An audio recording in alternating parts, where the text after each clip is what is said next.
You're listening to The D-List. Kia ora, Suzy. Thank you so much for coming into the D-List today. It's an absolute honour and privilege.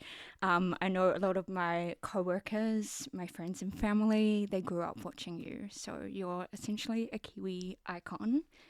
I don't know about a Kiwi icon. I just say a friend from way back. Yeah. Well, I definitely remember briefly watching you growing up. So I think you are a Kiwi icon in my eyes. Oh, wonderful. Well, if you watched me growing up, then maybe I should sing, "It's our time, kia ora talofa. It's our time, our special time of day." And it's a very special time of day. Thank you so much for having me. Oh, thank you. But anyway, before we get started, I just want to give a quick call YO just because I think the incorporation of New Zealand Sign Language in your new show is just so special to us and to me personally. So call YO. My name is Nikita Phillips. I whakapapa to East Coast, so Rongapakata and Whakatohia. I was born deaf but received a cochlear implant at 18 months. And yeah, I guess I grew up in a hearing world, not being exposed to sign language or the deaf community. And I guess my passion is about advocating for New Zealand Sign Language and really exposing it because I think, you know, this new generation need to connect with the deaf community and just have more awareness and And be as inclusive as possible. Yeah. for sure. Well, before we introduce you, do you have a sign name? Look, I was given a sign name many, many years ago. And then more recently, I was given another one.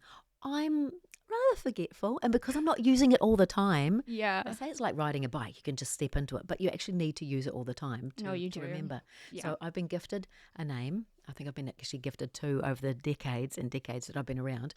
But I understand I've been gifted a new name. Yes. Yep. So John from the deaf community absolutely loved watching you grow up when he was growing up. Yay. And I want to show you the video and we can do your sign name. Hello, John. Remembers watching me on the TV. You would have been 4 or 5. Yeah. Looked up to me intently. Suzy. Suzy with the big glasses. Yeah. So I guess you can be like, my name is Suzy. Okay. Yeah. My name is Suzy. And let me introduce you my sign name too. My name is Nikita. Nikita, Yeah, Nikita. long hair. Yeah, you knew. Yeah.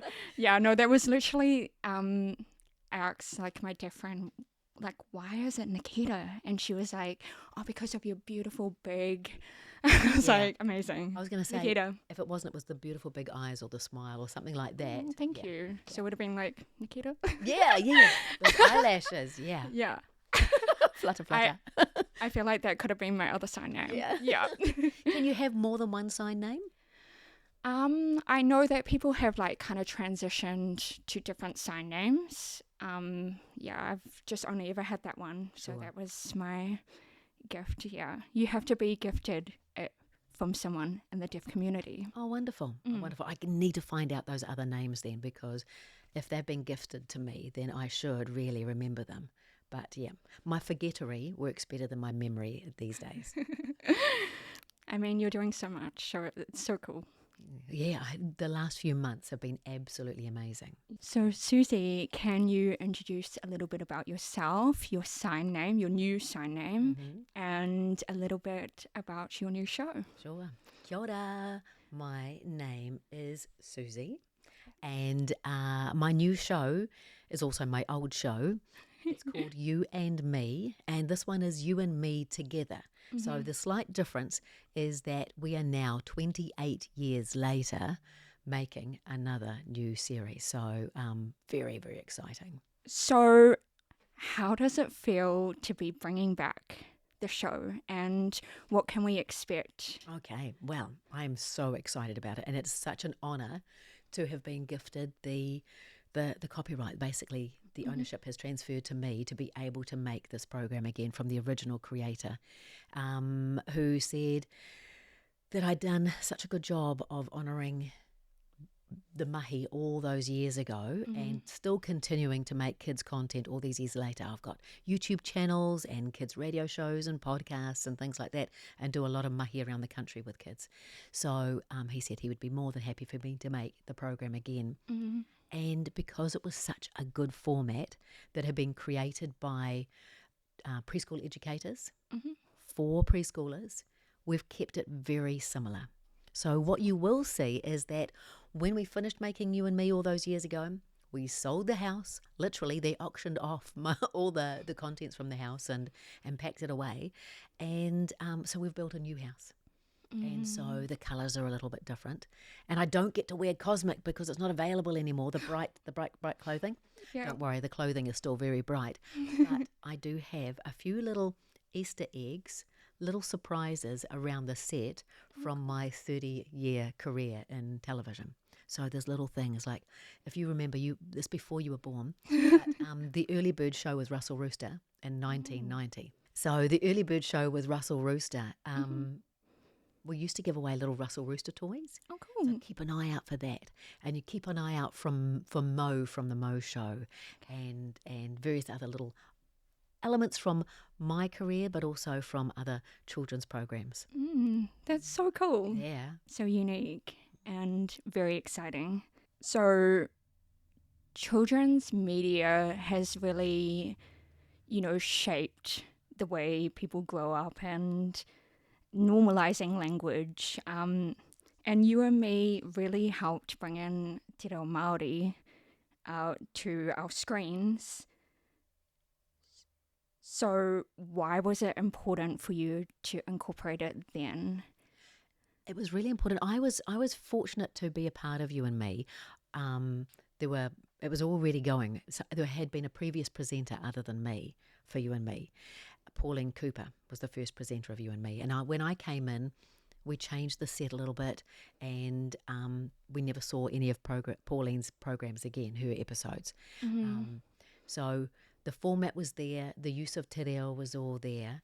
So my executive producer had grown up in the far north, as had I, and he had parents who were both teachers, and he was immersed in the culture up there. And being Pākehā like me, he didn't know why we weren't seeing that on the screens. Yeah. So he'd made a lot of kids' content over the years, and when he got to make You and Me and to reflect Kiwi kids properly, he said, we've got to include te reo Māori. They employed an amazing chap who was our cultural advisor.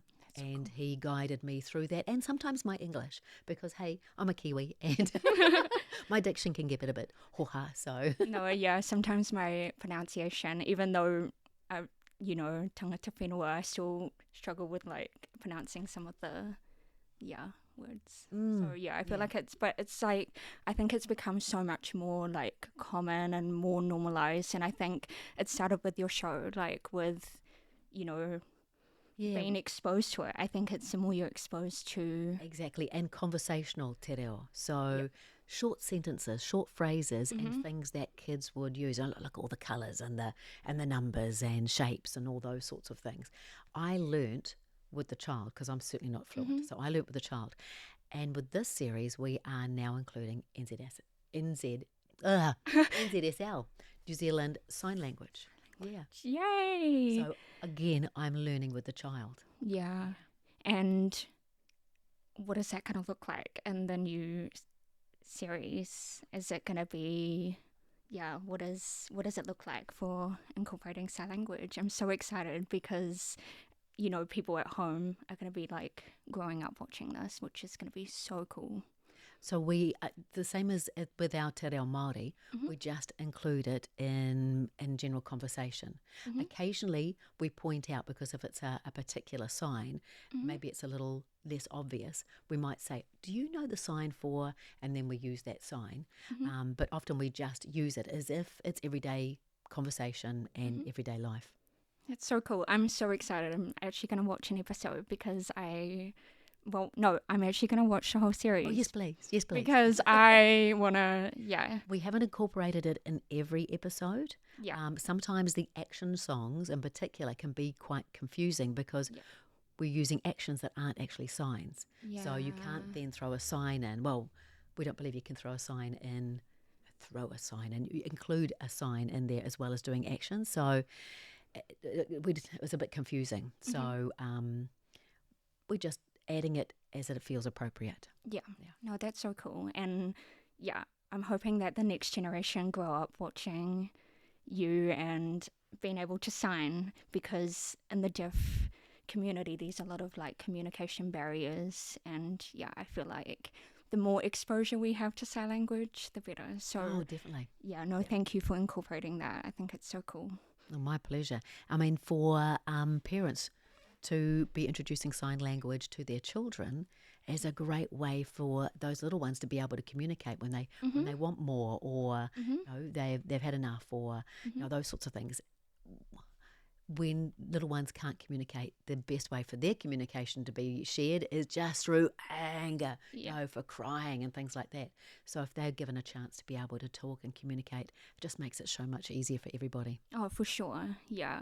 And I think because they're slowly developing and, you know, vision is what they can see. So you're like more, and then you're like, then they can learn those signs too. They pick it up so quickly. Oh, they do. Yeah. It's like the brain's a sponge. Oh, yeah. At their age, just brain's a sponge. Well, look, turning 58 this year, I like to think that my brain is still a sponge too. So. It is. I think it's still a sponge. You just believe it's still a sponge. Yeah.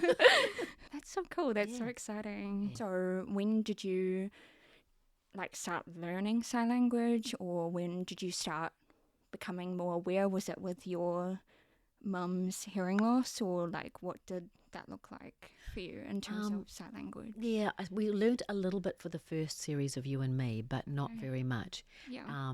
And obviously being aware of it, but I didn't have anybody in my close circle of friends or community that was using it regularly. So I guess when the level of need is when you are communicating regularly with somebody. Somebody like myself should have learnt it long before now, because then I'd be able to communicate with the wider community. Yeah. But it's something that I've been meaning to do, and now I'm making a concerted effort, because you can include so many more people and reach a community that, you know, has been quite isolated for so long. Yeah, well, you'll have to come with me to the Deaf Club. I'm happy to take you. Wonderful. What is the incorporation of Te Reo Māori in this new season? Do you find that you're going to have more than back in the day, or is it just going to be... It'll be very similar, yeah, and conversational. So there are so many more programs now for those that are more fluent in Te Reo Māori, who are further down that journey. Yeah. There's a whole channel dedicated to Māori television. So it's a way, again, of incorporating for those that haven't spoken Māori before to feel confident and comfortable with peppering their conversation with a few words and a few phrases. So what do you hope for parents that grew up watching you? What do you hope to get from them sharing your new show? We've already had some feedback from some of the people who have been helping us create the program with their children, little toddlers who are watching the program and who are interacting and joining in just as they did when they were children. So that's been really, really exciting. But what I love is that it's like a hug. It's like, for me, stepping into that studio was a sense of coming home. So I would love to think that those kids that are now big kids are coming home. They're coming back to Auntie Suzy's place. They're coming for a kōrero and just a nice, comfortable, relaxing time. They're not going to have their senses assaulted by noise and all the rest of it. And those kids are now being given an opportunity to connect with Auntie Suzy and just have a nice, quiet time as well. Kids are heading off to school and preschool with a very reduced vocabulary. Yeah. So to be able to have that conversation, to encourage taking turns and listening and encourage reading. One thing we do is we've got a lot more guests sitting in a chair reading, holding a book and reading it. So, and guests of all ages. Mm-hmm. So it's really important that kids are seeing the book and that, come on and join me for a story. Oh, this is such a good book, and our readers are amazing. Mm-hmm. So, and there's songs, there's lots of music and dance and movement and rhythm and things like that. All things that kids thrive on that make us feel good, and release those endorphins just naturally. And it's that whole feel good factor. I feel like I've been hugged making an episode of You and Me, and that's what I would hope everybody who watches feels as well. I'm sure they will, and it will definitely be just so cool to watch you again after almost 30 years. Yeah. Well, I've never really gone away. I've got 3 YouTube channels now, Yeah. and the radio shows and so on, and I do a lot of live appearances, live performances. So what I love is that when there are babies in the audience, you know that they're there for mum and dad, not that the little baby in the arms hasn't got a clue what's going on, is fast asleep the entire time.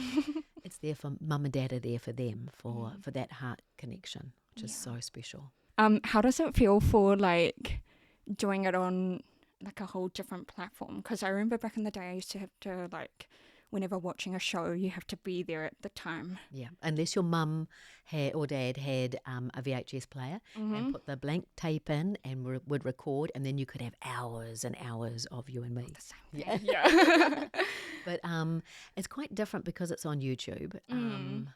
The whole idea with YouTube, it's such a mine of information and great content and absolute rubbish. So the idea is to put some great content on for kids that reflects them and their families, and it doesn't just entertain, it educates as well. Yeah. By osmosis, you learn by osmosis, just like you did with Suzy's World. So Suzy, how can people watch You and Me together? Okay, so for a start off, it's on our YouTube channel, You and Me NZ, every Saturday morning for the next 25 weeks. 10 a.m. But of course, that's where it's going to premiere. Each week it'll premiere there, and then it will be there for you to view as many times as you like, as often as you like. We also have our website, youandme.nz, and there we're going to be putting added resources. And I'm going to work with some fabulous folk, maybe like yourself, so that I can support those episodes that we put up with extra sign language, so that people can go and practice, because it's only a 30-minute episode and you use the sign a couple of times. It would be great to reinforce why that sign is the sign that it is, and why it would be really good to use it for your children and to share it within your community. So we're putting up lots of added resources there. Amazing. Well, I can't wait to watch your episode. Thank you very much. Thank you. For more stories like this one, visit thedlist.co.nz.